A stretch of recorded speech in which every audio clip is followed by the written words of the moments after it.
Hello friends, welcome back to Block Bytes.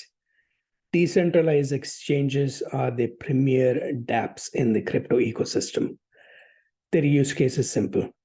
With so many digital assets floating around, there must be a way to swap or exchange between them. Decentralized exchanges or DEXs differ from centralized exchanges or CEXs like Coinbase and Binance because they are built on the ethos of decentralization and trustlessness using blockchain technology. In 2022, we witnessed the worst that can happen if you put your trust in centralized exchanges. The FTX saga was pivotal in the crypto journey when people realized they could not trust these exchanges. This shift from CEXs to DEXs is visible in this comparison chart. As you can see, start in September of last year, there has been a constant rise in DEX spot trading compared to centralized exchanges. Every blockchain started with its own DEX, gradually expanding to other chains. For instance, if you go to DeFi Llama and search for DEXs under categories, you will find a list of top DEXs and the blockchains that they operate on.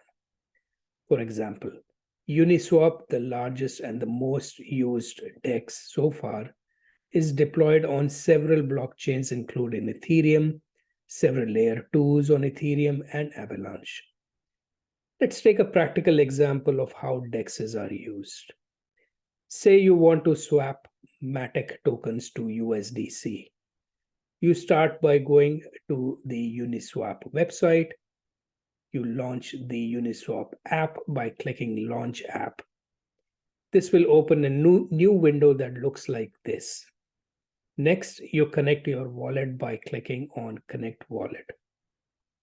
After approving the connection, you will see your wallet address. Go ahead and change your network to Polygon or Ethereum if that is where you have your Matic tokens. Next, select the number of Matic tokens you want to exchange for USDC. You will see the details of the swap here. Here you can see the amount of gas you need to pay for the swap. The gas fee will be in the form of the blockchain's native token, Matic, since I am on the Polygon network. Once you confirm your transaction by hitting the swap button, you will be asked to confirm the trade in your wallet, which is how it works. Very simple. The critical point here is the gas fees. The gas fee for any trade or transaction on blockchain are paid in the form of the chain's native token. So you must have the native token in your wallet and should use a chain where the gas fee is the least of all. Here is a chart that compares the gas fee between different blockchains. As you can see, chains like Solana, Phantom, and Tron have the lowest gas fee. But this brings us to another issue. The issue is interoperability between chains. Let's take an example. Suppose you use Solana as your blockchain for token swapping. You download a Solana wallet like Phantom and purchase a few SOL tokens to pay the gas fee. Now you head over to DeFi Llama and search for DEXs that operate on the Solana blockchain. And you find this list. As you can see, all DEXs in this list work only on Solana.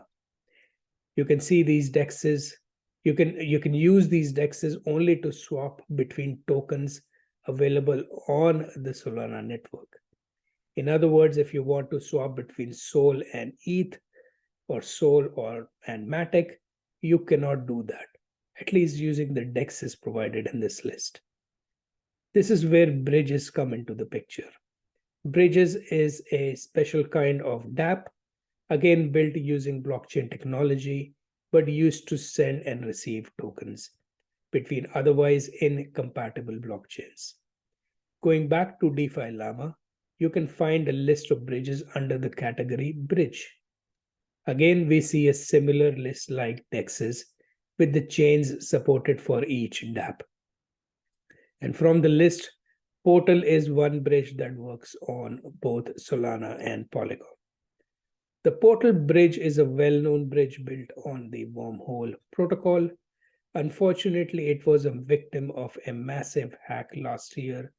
It lost 321 million US dollars in what is considered one of the most significant losses in crypto. As a matter of fact, bridges are the most attacked dApps in crypto, according to chain analysis. More recently, the multi-chain bridge, which appears on DeFi Llama as the only bridge supporting 54 blockchains, was also in the news. In July of this year, the bridge saw large unauthorized withdrawals amounting to a 125 million US dollars. After that, suddenly the team announced that they had lost control of the bridge as their CEO was arrested by the Chinese police. So I don't use bridges and would recommend others to stay away from them unless you really don't have a choice. Also, I don't want to sound alarmist, as the chances of you using a bridge at the exact same time of the hack are pretty slim. Also, there is a proliferation of blockchains. Cross-chain interoperability is the need of the hour and a focus of much attention. Cross-chain bridges are going nowhere and will get better with time. So now let's finish this subsection by comparing centralized exchanges with decentralized exchanges. Here is a simple table showing a comparison.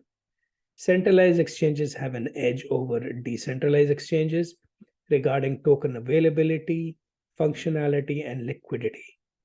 Both have the same level of risk, but they are different risks. For example, centralized exchanges are centralized, and we have seen what that means from the FTX crash. Decentralized exchanges, being a purely crypto product, suffer from the lack of regulatory clarity as the entire crypto space. And both have been target of hacks in the past.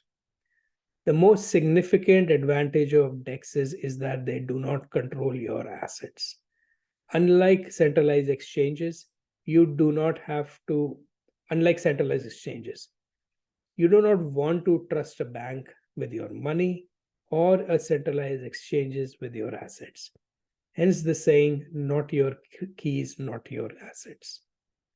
The disadvantages arising from the lack of token options and liquidity can be solved using different DEXs depending on the blockchain and DEX aggregators.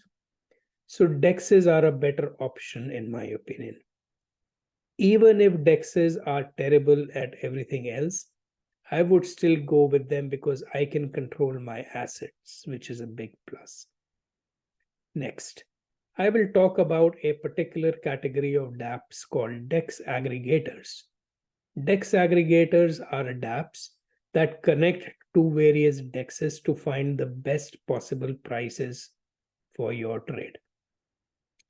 DEX aggregator solves the liquidity and options problem we discussed earlier by consolidating liquidity from different DEXs into one location for users. Some notable aggregators include 1inch, Matcha, and Kyber network.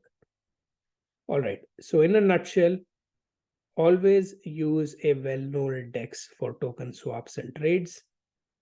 Try to avoid bridges unless you really have no choice, and search DEX aggregators like 1inch and Kyber network to find the best rates for your transactions. I hope you've liked this video. Do like and share, and I will see you next time with another fresh bite. Bye.